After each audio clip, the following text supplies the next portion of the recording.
Welcome back, students, to the channel again. We are here for grade 10 history, and the chapter is the rise of nationalism in Europe. So, we will continue the chapter with a very prominent topic, that is the romantic imagination and the national feeling. So I'm pretty confident, and every one of you are thinking about that romanticism. But वो वैसा romanticism नहीं है, वैसा romantic imagination नहीं है. It's a kind of similar somewhat वैसा ही है, बट थोड़ा बहुत यहाँ पे हमें अपना प्यार, अपना लव जो है फॉर द कंट्री शो करना है. Right. So let's begin the topic. When we talk about romanticism, it's again the feeling of when we show our love. हम अपना प्यार जब आर्ट, पोएट्री, स्टोरीज, म्यूजिक के थ्रू प्रेजेंट करते हैं. जैसे गर्लफ्रेंड बॉयफ्रेंड होते हैं, not only girlfriend boyfriend with your mom, father, sibling, any cousins. ठीक है, there also we show our love by the various modes. Right. हम बहुत तरीक़ों से पोम्स लिखते हैं. जैसे हालांकि अभी पीछे मदर्स डे गया है और आने वाला है फादर्स डे, तो we start presenting we present the gifts to our parents, our father, and then we start writing poems for them, right? Similarly here also, here again it's all about the poems, beautiful drawing, art, stories, music, but it is for the country, for the nation.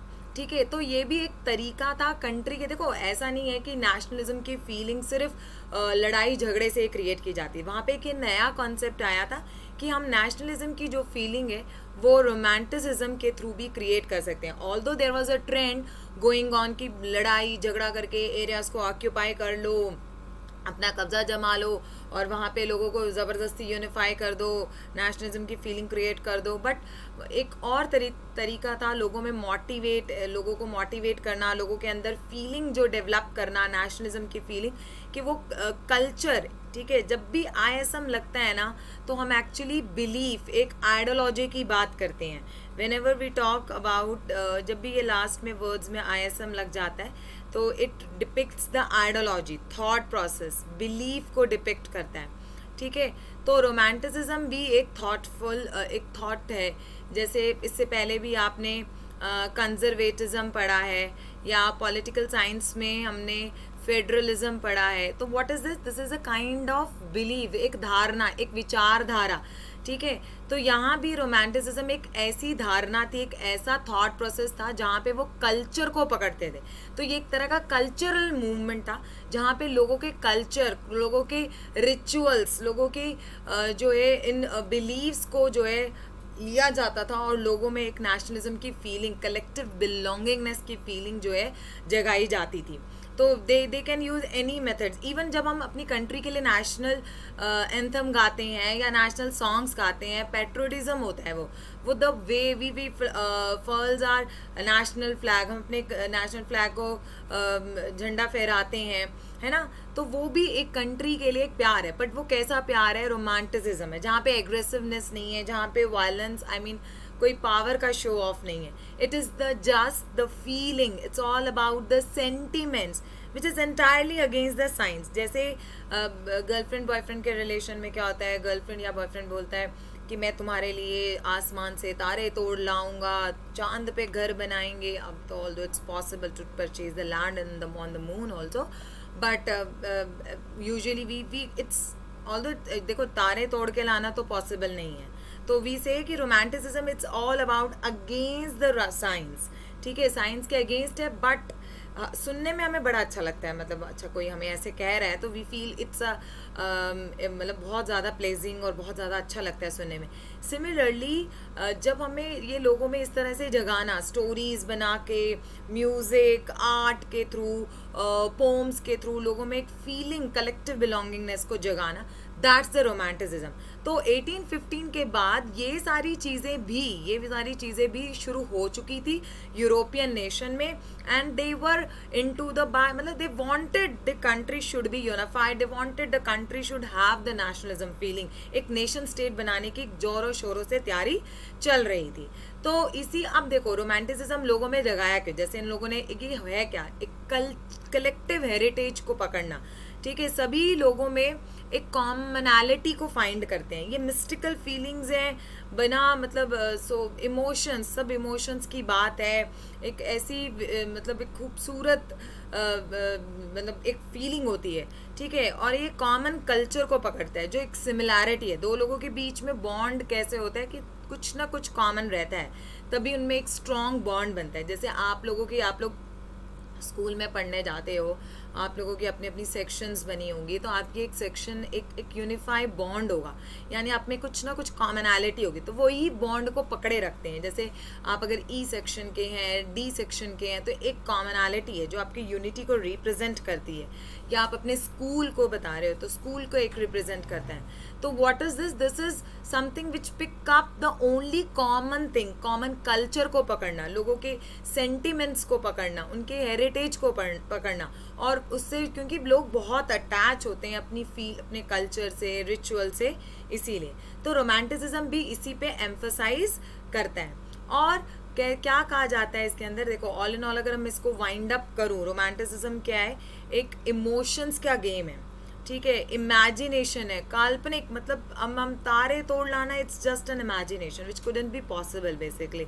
लेकिन हम इस बात से भी deny नहीं कर सकते, अगर आपने पहली वीडियोस देखी हो, आपके चैप्टर बिगिनिंग हुई थी फ्रेडरिक सूरो के यूटोपियन से, ठीक है। यूटोपियन क्या होता है कि एक ऐसी painting which is not existing, but we have the imagination that people marching towards the Statue of Liberty, and all the crowns of the monarch have been thrown at the ground, right? It is seems to be like a waste over there, people are crossing over it, है ना। बहुत सारे लोग crowns तोड़ कर लोग आगे भाग रहे हैं, झंडे ले रखे हैं अपने अपने यूरोपियन कंट्रीज ने, अपने अपने नेशंस के, and they are moving towards the liberty की ओर।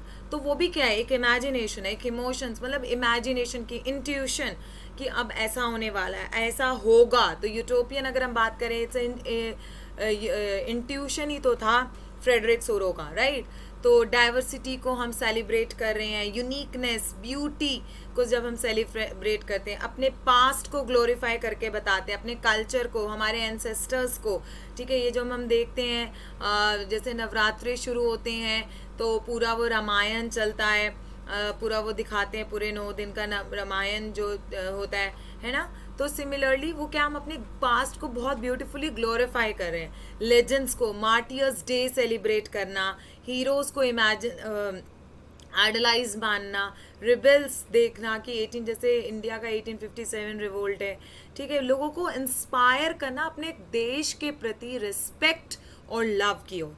यही रोमांटिसिज्म मूवमेंट था, यही रोमांटिसिज्म था, इन्हीं 5 चीज़ों पे टिका हुआ था। Emotions, intuitions, culture, past, myths, heroes, martyrs, rebels, इन सब को सारा का सारा कनेक्टेड था नेशन की तरफ। ये नेशन की तरफ कनेक्ट करने की बात हो रही थी। So this is all about the basic meaning of the romanticism, ठीक है। अब यहाँ पे रोमांटिसिज्म, यूरोप में रोमांटिसिज्म लाया कैसे? 2 टूल्स यूज किए गए। कौन कौन से थे? दास फोक कुछ नहीं है, देखो ये हम जर्मनी में ना, आपको बता दूं कि वी को ना फ बोला जाता है, the pronunciation of V is F over है, तो दास फोक यूज किया गया। फोक जिस्ट, दास फोक कुछ नहीं है, ऐसा इसका मीनिंग कभी एग्जाम में पूछा नहीं जाता, ऐसे ये टॉपिक इट्स क्वाइट इम्पॉर्टेंट, और स्टेटमेंट बेस्ड क्वेश्चन आता है इस पे बेसिकली, और 1 मार्कर क्वेश्चन आ जाता है कि name the 2 tools of romanticism. तो दास फोक और फोक जिस्ट, ये जर्मन वर्ड्स हैं। क्यों है ये जर्मन वर्ड्स? क्योंकि भाई ये जर्मन फिलोसोफर ने ही दिए हैं, ठीक है, जिनका नाम है जॉन गॉटफ्रीड हर्डर। तो ये जर्मन फिलोसोफर थे, इन्होंने बोला अगर लोगों में रोमांटिसिज्म की feeling, nationalism, first of all उन्होंने बोला कि अगर नेशनलिज्म की फीलिंग लानी है ना, सबसे पहले अगर देश में नेशनलिज्म की फीलिंग लानी है तो बहुत ज़रूरी है कि आप उसमें रोमांटिसिज्म जागो, प्यार से, आर्ट यूज़ करके, पोम यूज़ कर सकते, म्यूज़िक यूज़ करके, ये सब चीज़ें हम यूज़ करके लोगों में ला सकते हैं। लेकिन उसके लिए भी बहुत ज़रूरी है कि लोगों को कनेक्ट क्या चीज़ बांधे रखती है। तो उन्होंने बोला ये दो चीज़ें हमें लोग क्या करना है। दास फोक का मीनिंग होता है कॉमन पीपल। जिन्होंने जर्मन पढ़ी है, आप में से काफ़ी जर्मन स्टूडेंट्स भी होंगे, तो कॉमन पीपल नाम होता है। फोक जस्ट का मतलब हो गया कि इनर सोल को पकड़ना, लोगों की। देखो हम लोग अपने रिचुअल्स, अपने कल्चर से कहीं ना कहीं कनेक्टेड होते हैं, and we can not heard anything about our culture anything, है ना। तो दे सेड कि we should pick up their culture, लोगों का एक कॉमन कल्चर को पकड़ो। दास फोक लोगों का, ठीक है। फोक जस्ट इनर सोल जगह उनकी। तो इन्होंने बोला ये सॉन्ग्स के थ्रू हो सकता है। ऑपराज होते हैं वो जो लॉन्ग म्यूजिक होते हैं, बड़े बड़े आ करके वेस्टर्न म्यूजिक होता है, वो होता है। पोम्स गा के, फोकलोर्स जो उस पर्टिकुलर स्टेट की छोटी छोटी कहानियाँ होती हैं, जैसे हमारी भी दादी नानियाँ जो है कहानियाँ सुनाते हैं, छोटे छोटे इंसिडेंट्स होते हैं। रामायण में भी छोटे छोटे फोकलोर्स हैं, ठीक है। सबके रिलीजन में छोटे छोटे फोकलोर्स होते हैं जो हमें हमारे को कनेक्ट करते हैं। वैसे ही फोकलोर्स पेंटिंग्स के थ्रू जो है रोमांटिसिज्म की फीलिंग को हम जगा सकते हैं। तो ये सारे तरीके थे रोमांटिसिज्म की फीलिंग को जगाने के। अब इन्होंने क्या किया कि they emphasise on a vernacular language. Now what is this vernacular language? Vernacular language means local language को पकड़ना है, वहाँ की लोकल लैंग्वेज को पकड़ो, यानी उसके फोकलोर्स। जैसे हर एक स्टेट के छोटी छोटी कहानियाँ होती हैं, बना के दी जाती हैं, एनेक्डोट्स जिसे हम कहते हैं, वो सब बनाए जाते हैं, ठीक है, ताकि वो एंशियंट नेशनल स्पिरिट को जगा सके, मॉडर्न नेशनलिस्ट मैसेज जगा सके, ठीक है। यहाँ पे उनका जो है मतलब कि नेशनलिज्म की फीलिंग जगाना था, ऑडियंसेस को बहुत ज़्यादा अट्रैक्ट करना था, ठीक है। जो इलिटरेट थी वो कम से कम गानों के थ्रू, ठीक है, डांस के थ्रू, जो है पोम्स के थ्रू, जो है आर्ट के थ्रू बहुत सारे लोगों को एक वन प्लेटफॉर्म पे लाना था। तो they have pick up the case of Poland. जबकि पोलैंड जो है 18th सेंचुरी तक तो कुछ था ही नहीं, आई मीन कोई कंट्री एग्जिस्ट ही नहीं करती थी। क्यों नहीं करती थी?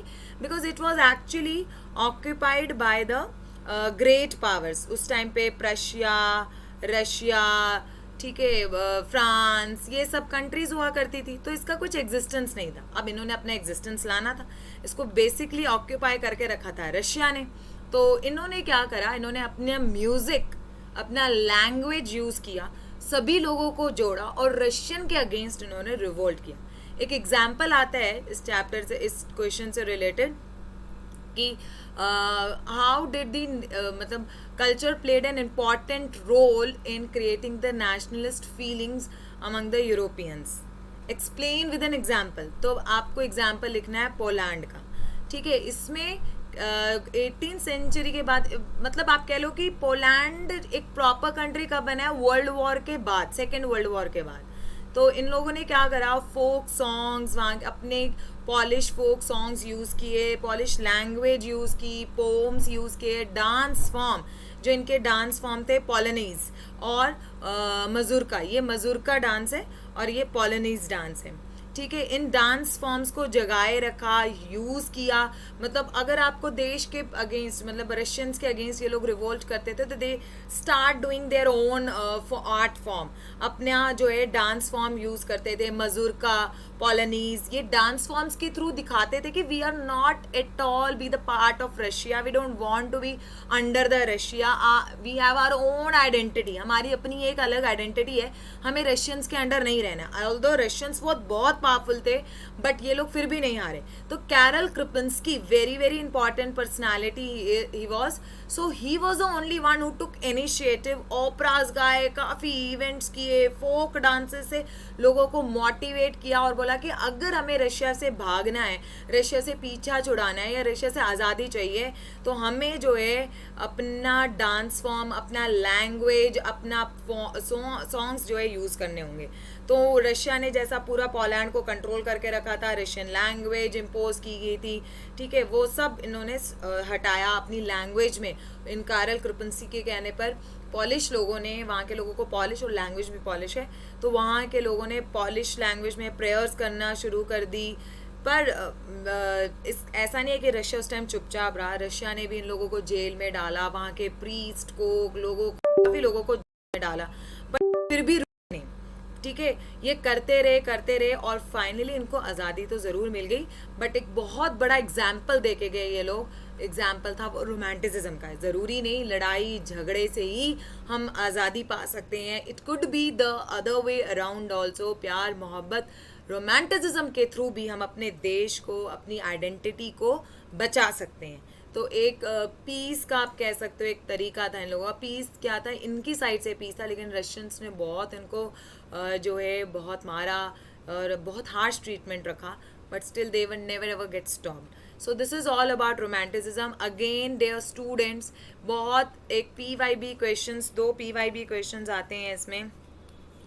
एक तो PYB क्वेश्चन आता है आपका कि एक स्टेटमेंट बेस्ड हॉट जो हाई ऑर्डर थिंकिंग स्किल है, culture played an important role in creating the nationalist feelings among the people. तो एक्सप्लेन विद एन एग्जाम्पल, ये तो PYB क्वेश्चन है। How romanticism spread the nationalist feeling, ये भी एक है।